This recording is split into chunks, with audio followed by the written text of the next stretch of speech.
still for a little bit. For just a few more minutes. We want to welcome you guys. It's Grandma Ingrid and Nicole again. We're here today this is our 5th video on our chicken, making our 4th meal out of the same whole chicken that Grandma showed us how to cut up.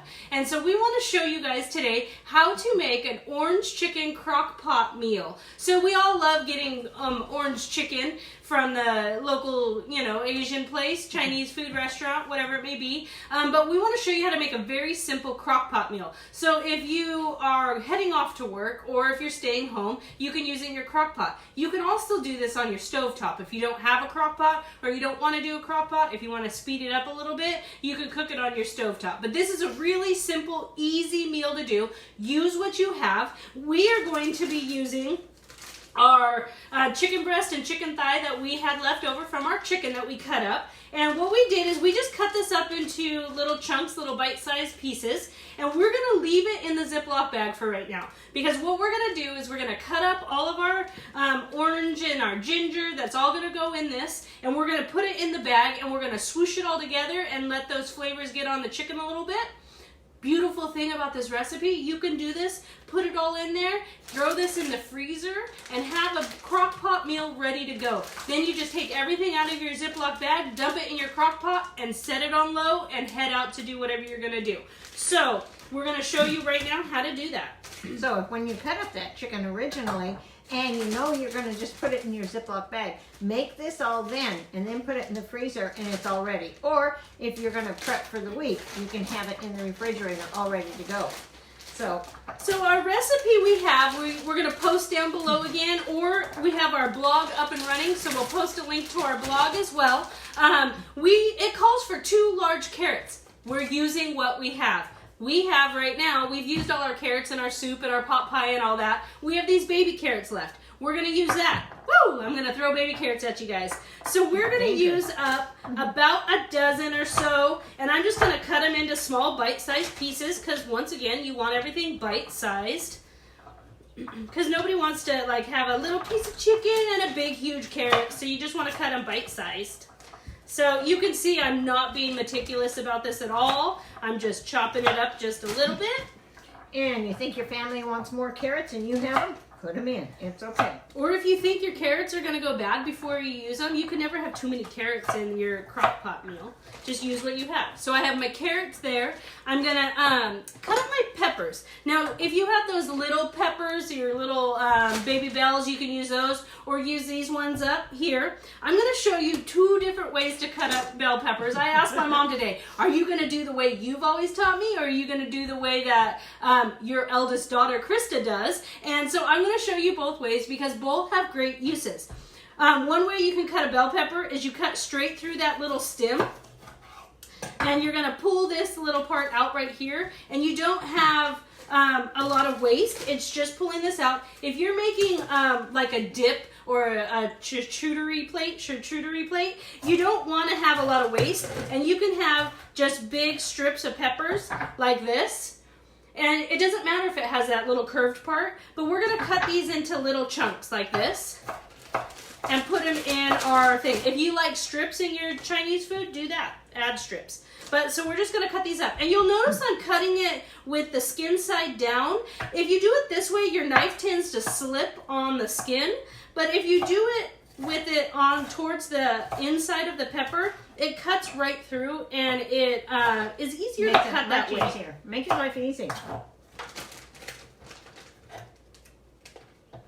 So I'm just going to throw these in there real quick. You can see this is going to be a really quick meal to get on and get going. Not a whole lot of prep goes into this meal, and that's why it's great to do in a crock pot if you're short on time, if you're meal prepping. If you want to have a freezer full of crock pot meals that are easy to go, you can do that. So I'm just going to throw this on in there. Now, this is the way that my mom has always taught me to cut a bell pepper, is you cut this top part off, and then you pop that little guy out, you pull the innards out, and then you always have this weird little spot. But because we are cutting it up into chunks, this way works fine too, because then you just cut this part up into those little bite-sized pieces as well. So it's mainly if you're cutting it into strips to use in dips and stuff like that, you don't want to waste and have this weird little spot left. So you would just do it that way. So then I just cut it down the middle again and cut it this way. And you can use whatever color peppers you have, red, yellow, just green. what we happen to have. Like we said, we're using what we have. Can't wait for the garden to get going and having all of our fresh peppers in the garden to go and pick and have ready to use and eat for so many different things. I like to eat them just like an apple. Just pick up a bell pepper and munch down on it like an apple. All right. So now your garlic, you can cut it up, mince it up, or you can use the garlic press and squeeze it in there. You just want to have the flavor of the garlic. And like I've been telling you all week long, add extra garlic. Everybody can use the health benefits of extra garlic, so why not?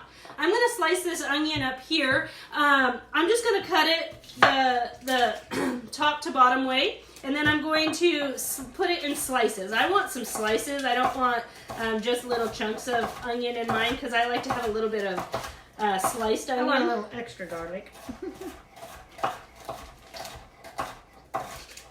And if you don't like onions, you don't have onions, you can use onion powder, garlic powder, any of that. You just want the flavoring behind it. And as you can see, this is just an old garlic press, but you could chop, dice, slice, whatever way you like your garlic. So I have all my onions here. I'm just going to throw these in my bag here. And this is a yellow onion. You can use a white onion, a red onion, whatever kind of onion you have. The red onion might taste a little bit different, but you can use whatever you have. And then I'm gonna take my orange here, and we're gonna zest this orange. And if you've never zested an orange, this is a microplane. You want to go down just till you see the pip. You don't want a bunch of white coming off on your zest. Same with lemons, you don't want a lot coming off. So I'm just gonna zest it. I zest it on a plate or into a bowl. Right into the bag. Or right into the bag. But you're just gonna run it across your microplane. If you don't have one of these, you can use one of those old ones that have the little 4 holes and the little zester there. And you can see most box graters, or cheese stand-up grater. graters, have a small hole grater. So I have my orange zest there. I'm gonna take and I'm gonna use the juice out of the orange because this is orange chicken, so we want the juice. So I just have this old juicer here. People always ask us, where do you get that? Well, antique stores have them a lot of times. And it works really well. You'll see, you just pour your juice right in. And that orange stays right in here. Flat as can be, no more juice left. I think that one's a blood orange. I think so, it looks like a blood orange, but it's just gonna add extra flavor. It was just mixed in with our oranges. If you don't have oranges, you can use like frozen orange juice in the can, or you can go buy the carton of orange juice if you don't have oranges. I like to use fresh oranges because to me a lot of times the orange chickens and stuff are really sweet. And I don't want it too sweet. I would rather have it a savory dinner, not a dessert. I guess if you were eating it like a pie or something, you'd want it sweeter. But the natural orange just adds a lot of orange flavor to it. But she zested these oranges. Make sure you zest them before you squeeze them. They're really hard to zest once you've squeezed them. And if you want to, you can roll your orange on your table and soften it up a little bit before you juice it. But I'm going to take all my zest, and this is ginger. I'm going to show you the ginger, but I'm going to scooch that in there. If you ever have ginger, this is what a big ginger looks like. They're all knobby and weird. But to peel a ginger the easy way, take a spoon, and you're just going to go off, and it's going to peel that skin right off. You don't need to use a paring knife. You lose a lot of ginger using a knife, but you're just going to scrape it like this and peel your ginger. And then you're going to use the same little microplane and just zest it straight into your bag or zest it on the plate, whatever way you want. Now, if you're real meticulous and you think you have to measure your ginger, you turn it over this way, and then you can put this into your tablespoon. And if you don't have fresh ginger, you can use powdered ginger. That's totally fine.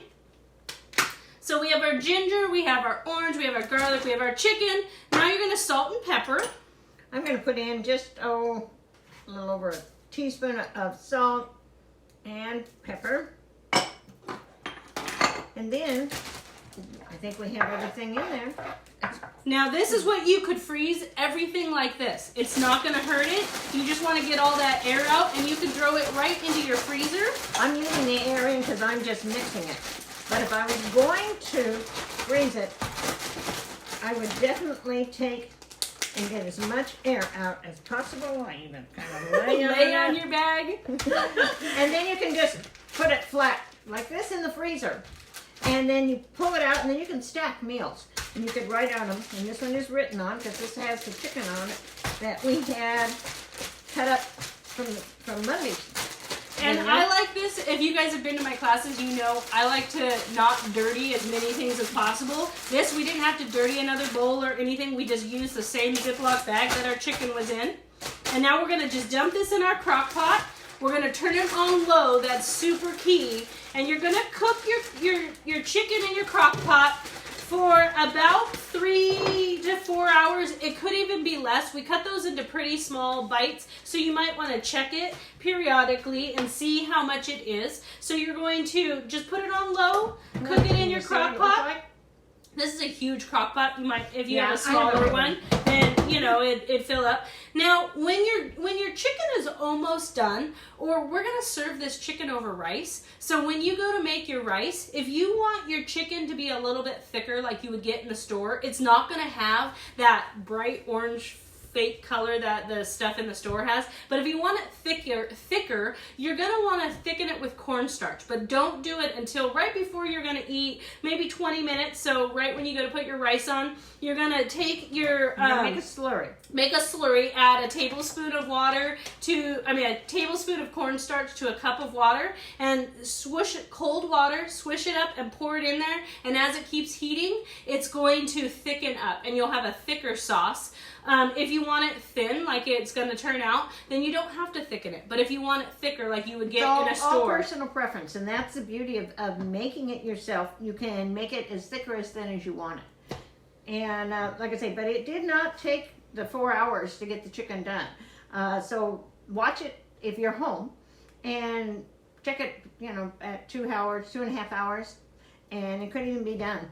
Yep, and we wanted to tell you guys how to make rice, because I bet there's some people out there who have never actually made rice. You may have bought the boxes or the bags of rice. So I just wanted to tell you guys real quick how you're going to make rice. You're going to take a sauce pot, and you're going to, bring it on over. You're going to add in here 3 cups of water, a pinch of salt. You're going to bring it up to a boil, and when your water is boiling, you're then going to add in there a cup and a half of rice to it.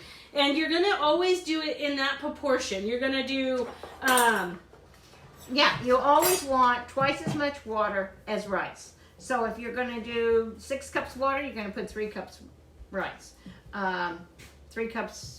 and it's a cup and a half of rice. So, and then you're gonna turn it down as low as it will go, and you're gonna cook it for 20 minutes with the lid on it. Don't be tempted to open the lid, because that will make your rice funky if you keep opening the lid to check and make sure it's okay. Don't need to stir it or anything. Just turn it down way low and cook it for 20 minutes, and you will have perfect rice like this. And you're just gonna fluff it up a little bit. Fluff it.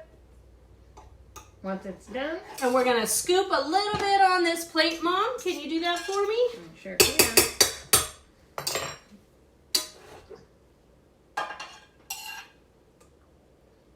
And we're going to show you how you can serve this. There you go. Set this right here. Magic of TV. I have a crock pot of delicious orange chicken right here, all done. I'm going to take a scoop, and we're going to scoop this right onto our rice. Look at that. Doesn't that look delicious? And it's not fake colors or anything. It's so delicious. We have some green onions here we're going to use for garnish. And a couple little mandarin oranges. If you don't have mandarin oranges, you can take some oranges and cut some orange wedges out of it. That's totally fine. I like to add these crunchy noodles right here to my Asian foods, to my salads. And I wanted to tell you too, these are super easy to make. You could make them from scratch, but I just buy these kind of noodles right here. And you're gonna cut them up into some hot oil and fry them in your oil, raw how they are. You don't cook them or anything beforehand, and you get the crunchy noodles that you would buy to put on salads and stuff. So look at this delicious, quick meal, easy meal, not quick, meal that we made right here. You can do it in your crock pot or on your stovetop. And use what you have. It's all beautiful and delicious. So if you have any questions, Papa wants to take a bite right now. He's over there with his fork ready to eat it. So you know, yeah, it's 12:10. It's almost lunchtime.